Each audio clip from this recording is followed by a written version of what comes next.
I'm Rob Whitfield with the Orange County Register, and welcome to OCN2 for Monday, April 27th. Former Orange County Sheriff Mike Carona will be sentenced today at 1:30 p.m. by U.S. District Judge Andrew Guilford, who has the discretion to sentence Carona to anything from probation to 20 years in prison.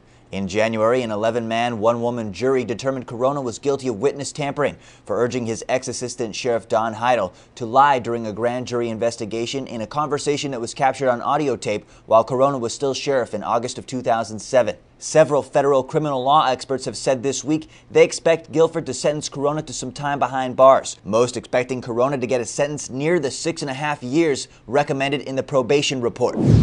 18-year-old Jaretti Bishop, the passenger in a minivan taxi that hit a truck on Live Oak Canyon Road on April 20th, was pronounced brain dead early Sunday at Mission Hospital, according to officials with Boys Town, California, where she lived. Bishop was from Ethiopia and was adopted by a U.S. family when she was 3 years old. Eventually, she was placed with Boys Town, which provides a home for abused, abandoned, at-risk, or neglected children. The driver of the taxi, 40-year-old Bunny Dewick, was also seriously injured in the crash, and according to hospital officials, he is now in fair condition. The driver of the truck suffered only minor injuries and has since been released from the hospital. The grieving mother of a 22-year-old wanted parolee who was shot and killed by police in Santa Ana a week ago when he ran away from officers and tried to jump a wall, said her son was scared of police because of earlier encounters. As the officer involved shooting remains under investigation, 42-year-old Charlene Galarza of Anaheim said her son Joseph Anthony Galarza was afraid of police because of previous brushes with the law, one of which left him suffering from a broken arm and dog bites. Court records show Galarza was a fugitive, wanted on suspicion of possession of a firearm by a felon with a criminal street gang enhancement.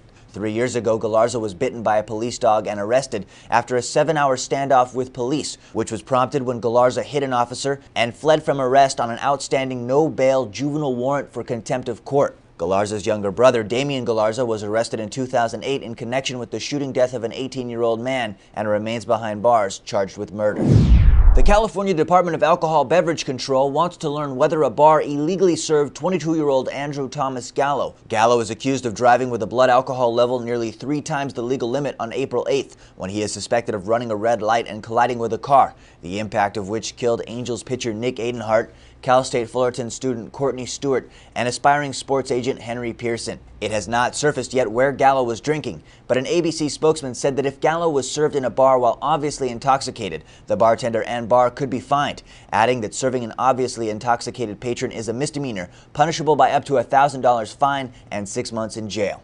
And you can read more about all of these stories and get your breaking news all day at ocregister.com.